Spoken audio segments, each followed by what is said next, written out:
Thank you for coming. So, Joe D'Alessandro. Sorry to be late, I was at another event, but I'm going to talk a little bit about a perspective from the tourism sector and kind of what queer neighborhoods may mean in terms of how a community is viewed by a visitor, kind of the economic impact that could potentially play on a community, and what role that has beyond the resident role. And I'm sure I've just got in a little bit of part of your presentation, but we all know that kind of the gay communities and the queer communities are changing dramatically. At one point, there were a lot of, there was a necessity to establish gay neighborhoods for protection, for services, for a feeling of community, much like when my grandparents immigrated here and lived in North Beach with the Italian community, because there was a sense of need to be together. It was a sense of community, a sense of common culture and common language in their case. And that's changed. Although North Beach still has the restaurants, it still has the entertainment scene, very few Italian Americans still live in the neighborhood. The same thing is happening in many cities with gay communities, whereas there's neighborhoods that were developed, much like the Castro, through necessity, through common bonding, through reasons to be together, and they have changed.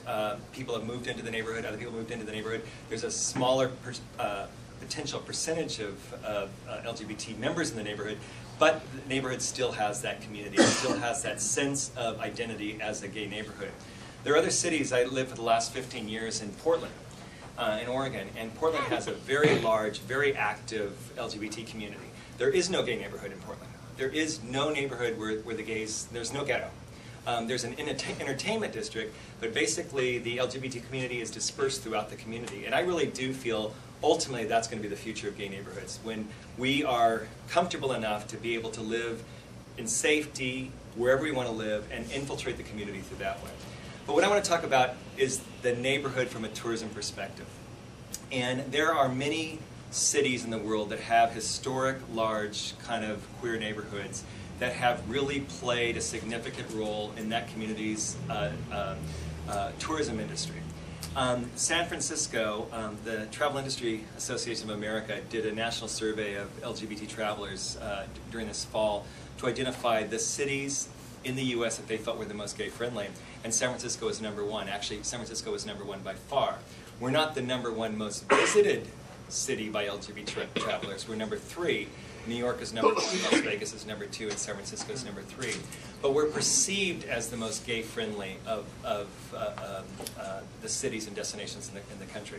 And what cities have really done to capitalize on the LGBT traveler, and also the international traveler who's really interested in LGBT culture and history, is to create these, or to capitalize on neighborhoods where they have sort of 24-hour sense of identity. And I talked about North Beach like that, and I'm going to talk about the Castro like that. It needs to be a neighborhood to really capitalize on that tourism industry that has more than just kind of a nightlife. It has to have a 24-hour neighborhood. It has to have retail and restaurants that people can go to all day long. And if you're not into the nightclub scene, you have to be able to go there and experience the neighborhood, and experience the culture, and experience the history during the day. And I think the history is really what is going to set San Francisco apart, because we have, if you go to New York and you go to Greenwich Village and you go to Stonewall and you see the monument and see kind of how they've been able to depict the history of that community in New York to a tremendous economic development benefit for the residents and the merchants in that district, because they're saying that this is kind of where LGBT history had a profound impact. We have the same history here in San Francisco. And I think that if we do a better job of really articulating that history and really sharing that history to not only the residents but to visitors, this is where, you know, the rainbow flag was developed. This is where the history of this culture around the world had a birthplace here in San Francisco. I think we really will have a much more impactful presence in not only letting people come to San Francisco and be welcome, but also preserving our culture and preserving our history and preserving the flavor of San Francisco, which was, you know, a city that tolerated this diversity at a much greater level than other destinations. Us at the San Francisco Convention and Visitor Bureau have been involved with marketing to the LGBT traveler for a while, but we are really stepping up the presence this year by really focusing on that national and international market of saying, this is where you can come and experience gay culture, whether you're gay or straight, frankly. But this is also where you can experience the history of the movement and learn more about what happened here in San Francisco and learn more about the gay culture in San Francisco and why it developed here and what it means to us.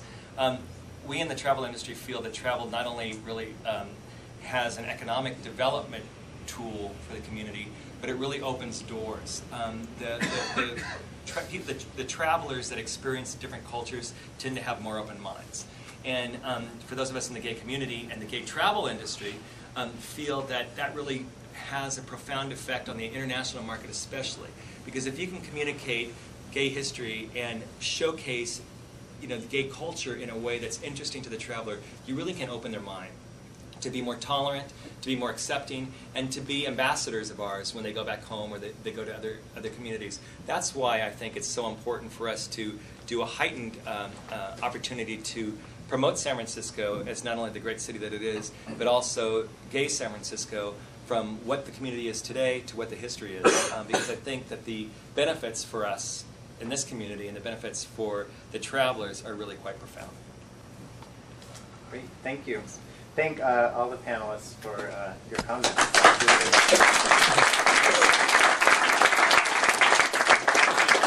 A lot of provocative things to think about.